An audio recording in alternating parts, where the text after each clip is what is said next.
Hello दगड़ियों, सब इनका मैं जयती हो। तो यहाँ पे सुबह उठते मैं चली गई थी भाई को छोड़ने। वहाँ से आते मैंने कर लिया था झाड़ू पोछा। फिर उसके बाद मैंने कर लिया था नाश्ता और दिन के टाइम पे मैं हो गई थी रेडी। आज पहनी थी मैंने शॉर्ट ब्लैक कुर्ती और यहाँ पे ये था मेरा और मम्मी का आउटफिट। उसके बाद हम जा रहे थे आज नामकरण में। और हम किसके वहाँ जा रहे थे नामकरण में, वो हैं हमारे गांव के ही और वो हमारे पड़ोसी भी हैं। फिर उसके बाद हम निकल गए थे घर से और यहाँ पे करने लगे थे ऑटो का वेट और फिर हमको मिल गया था ऑटो। फिर उसके बाद आज उनका जो नामकरण था वो उनके घर पे ही था। फिर बहुत टाइम के बाद हम सबसे मिले और यहाँ पे फ़ोटोशूट भी हो रहा था। फ़ोटोशूट होने के बाद यहाँ पे पूजा चल रही थी।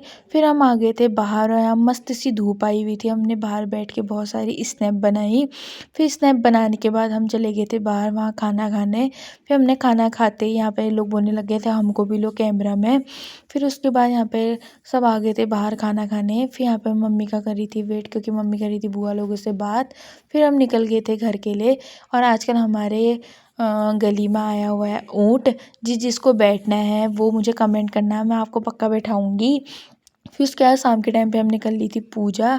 पूजा करने के बाद यहाँ पे पढ़ लिया था थोड़ा सा मैंने। फिर खा लिया था मैंने खाना। आज बनी थी कद्दू की सब्जी। चलो तो करिए, तुमको मिनी ब्लॉग पसंद आ लाइक शेयर और सब्सक्राइब करिए।